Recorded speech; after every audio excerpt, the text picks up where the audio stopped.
Good morning. Kind of a frozen, foggy day this morning here, and I want to talk about how to buy a truck without debt in the year 2025. Yes, it can be done. This truck right here is the one I was asking about with prayer, about the shipping thing. It's a 1991 Ford F-350. Just over right around 100,000 miles or so on the thing, and has a, we call it a truck cap, or I always call it a truck cap, but some say a topper or canopy or whatever. And I'm going to get inside. I'm going to share some points on it here. This is my, I'll show you this. This is my, what I call a sissy truck right here. It's a Chevy Silverado 2005 1500, just a half-ton truck. And I bought it locally, and it was a rust bucket when I bought it, and it's not even inspectable anymore. It's so badly rusted. Plow ripped off of the thing and all this stuff this winter. It's now in the back in the bed, and you know, it's got major issues with that thing. But this thing here, I got it from Oregon, seller on eBay, and had it shipped here to Maine. I'll tell you the reasoning behind that and everything. But let me get inside the truck here so I'm out of the weather here.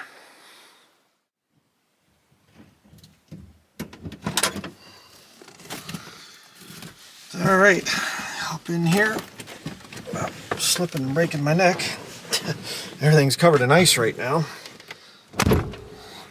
All right, inside the nice old vintage pickup truck.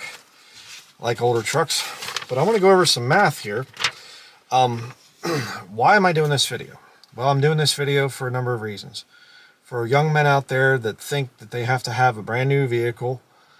Some of you don't have fathers that are active in your life. Might come from a single parent home or something like that. But a lot of fathers don't have much sense anymore either, so I'm going to try to give you some good common sense here. I was raised with a thing of using or buying used vehicles, not having to have the newest and latest and greatest. And I came to appreciate how older vehicles are made. And my first car I ever bought was a Volkswagen Beetle, 1970s, I think VW Beetle. It was not inspected at the time. It needed some work and whatever. I paid $75 for it. Not going to find many like that anymore. But even the first road legal vehicle I had was a Plymouth Champ. I think I paid about $700 or $800 for that. And it had lots of issues. It left me sit numerous times and whatever else. But it was teaching me things. It was teaching me how to work on vehicles, teaching me how to get by with less. And for all the times it let me sit, there were a lot more times that it got me where I was going, from point A to point B. And it wasn't the coolest vehicle. It wasn't a chick magnet or something like that by any means. But you know what? It got me back and forth to work. And I've had that as a understanding all through the years, that having an older vehicle, as long as it's drivable and it will get you where you're going, well, you don't have to worry about, you know, your image coming from your vehicle. That's pretty pathetic in my opinion. But a lot of you know, you feel helpless because you think to yourself, as young men, you think to yourself, you know, how can I ever afford a new truck or something? Well, you can't. New trucks are ridiculously priced. And even, you know, you say, well, Brian, you know, you're saying $75 and $700 for vehicles. That's just not that way anymore. Well, yeah, I get it in some ways, but you know what? Number of years ago, I think it was probably 2016 or so, maybe 2017, that I bought a Chevy Tracker. You can see it in some of my old videos. It's a white Chevy Tracker. I paid $3,800 for it. So, you can still get fairly cheap vehicles. And I drove that thing all over the state of Maine, took it on very long road trips, took it on, you know, ATV trails, off-roading. Would put a lot of miles on that Chevy Tracker.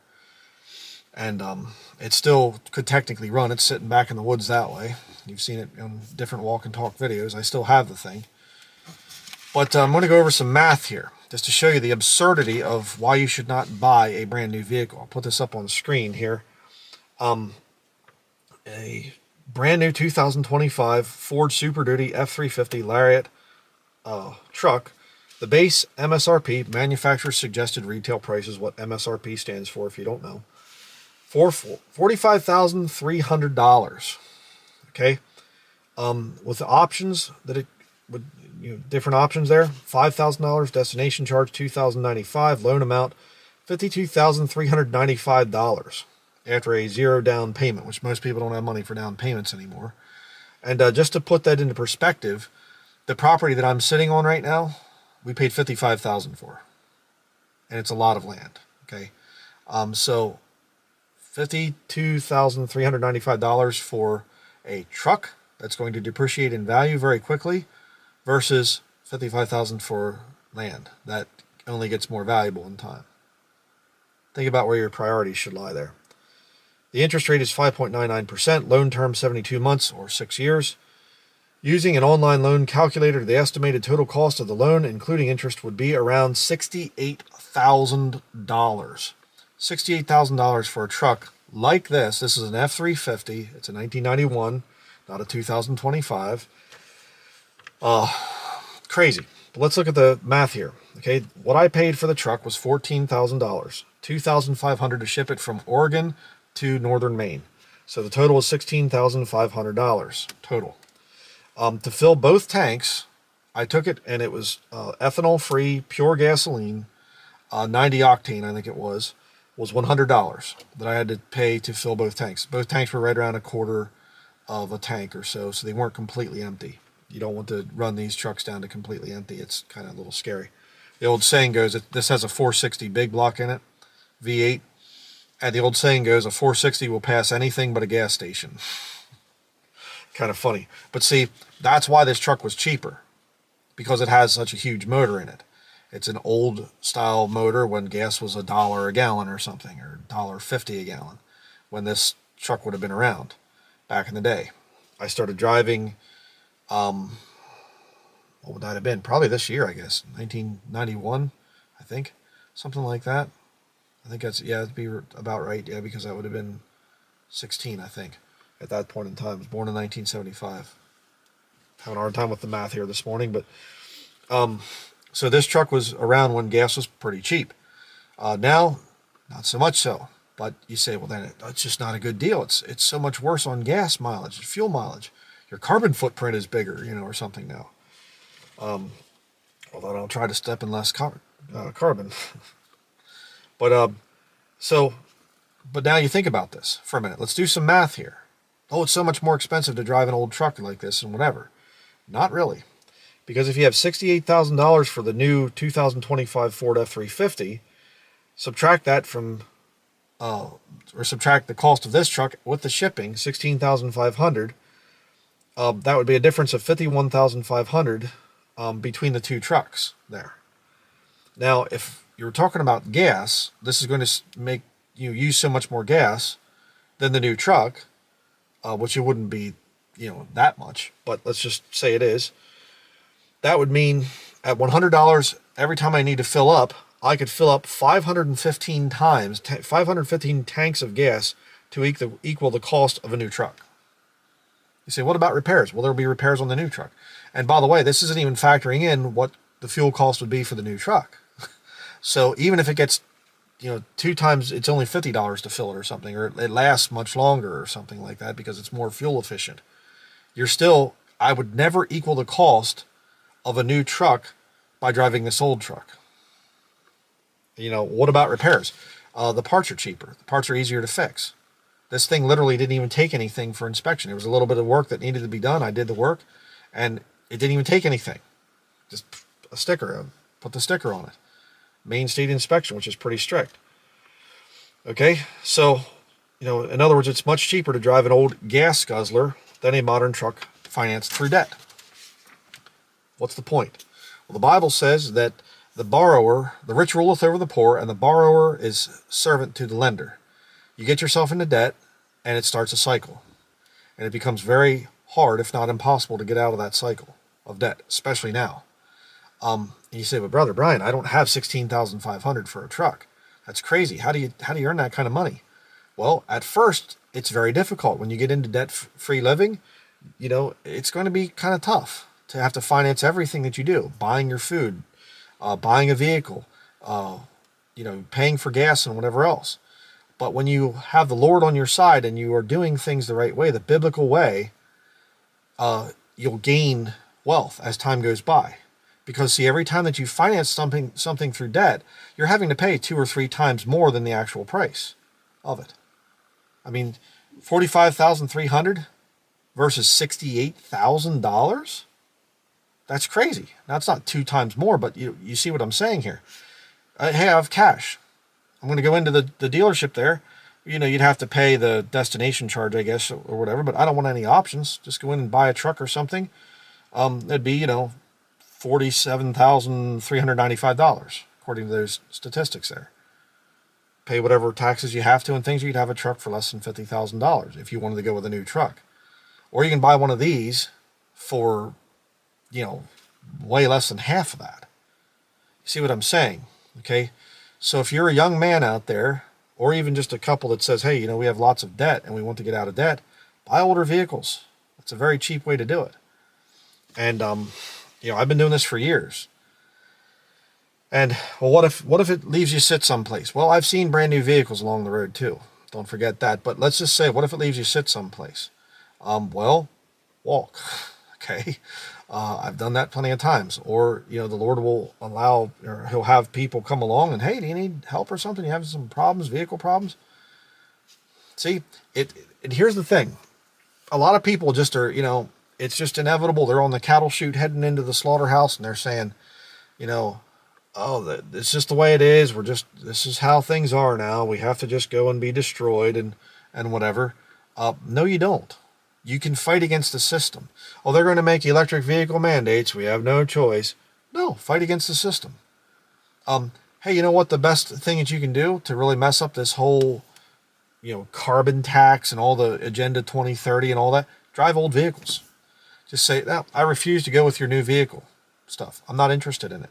I'm going to save money. I'm going to go out and I'm going to buy a cheap vehicle and drive it for a little while, making money from that, going to work with it.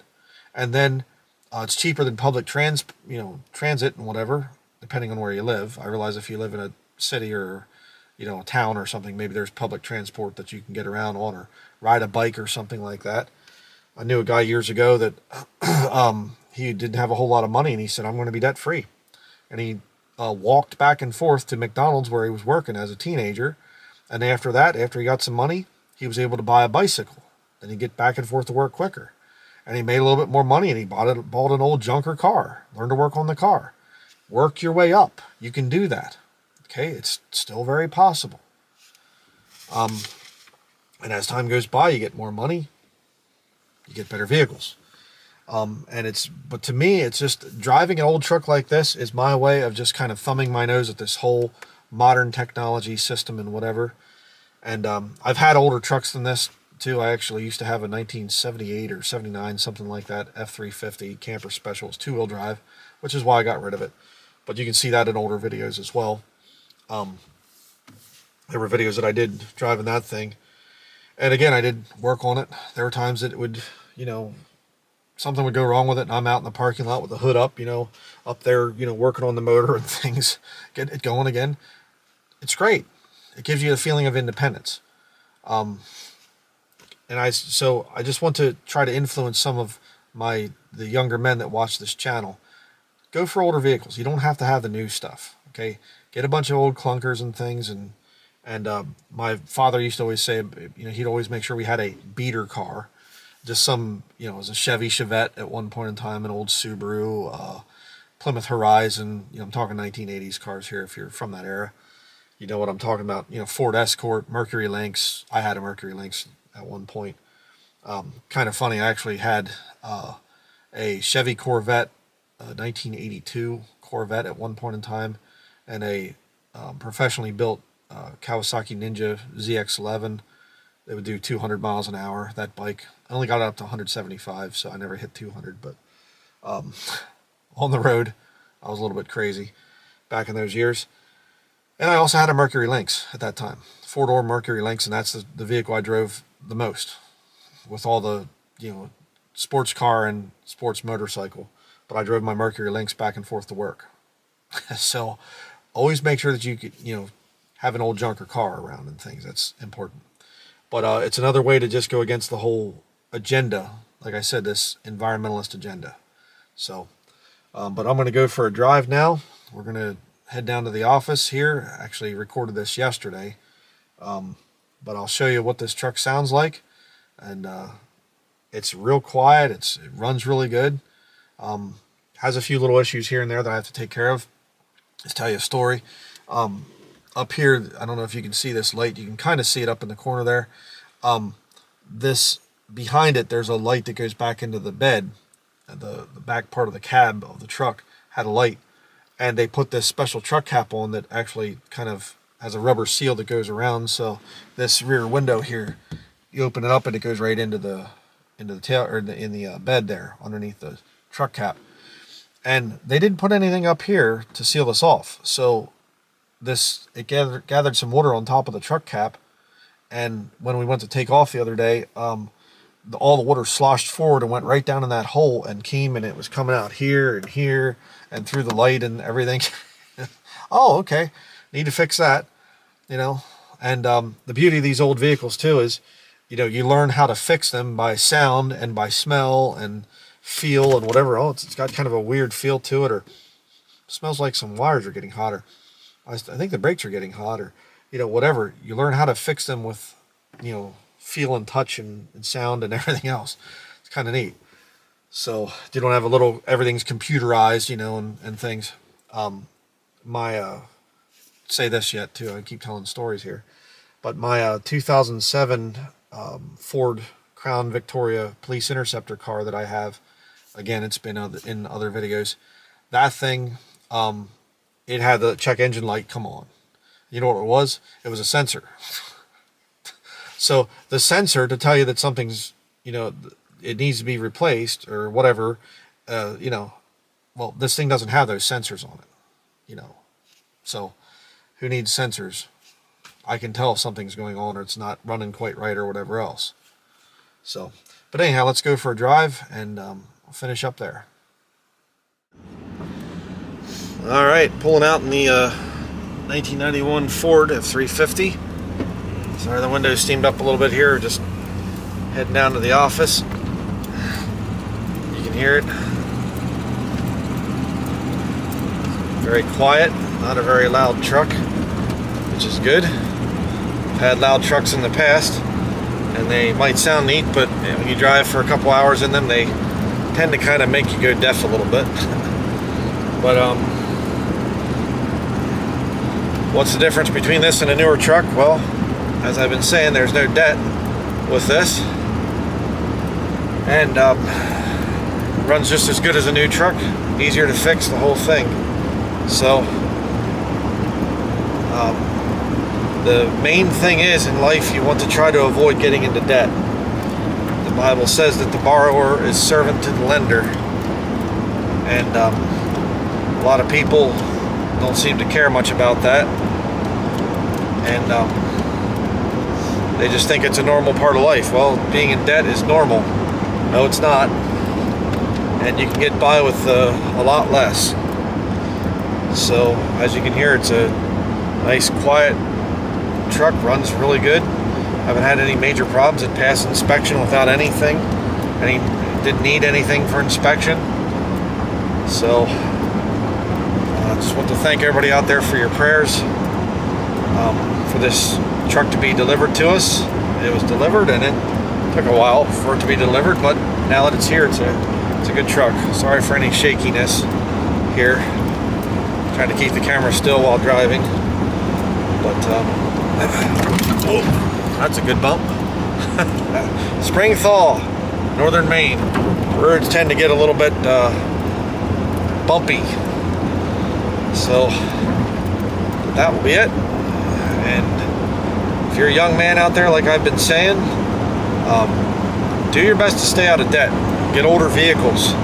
Older vehicles are better. They're cheaper, easier to work on, and they don't make you a debtor slave. And if you're older and things too, I hope I've challenged you. If you've gotten yourself into the debt trap of vehicle purchasing, it's not a good investment. You're losing a lot of money. Go back to getting an old vehicle like this. They run good, and the few repairs that you might have to do are still, you'll come out way ahead of the game financially. rather than buying some vehicle that you're paying some huge interest rate on. So that will be it. Hopefully I've given you some things to think about, and we'll see you in upcoming videos. Thank you for watching.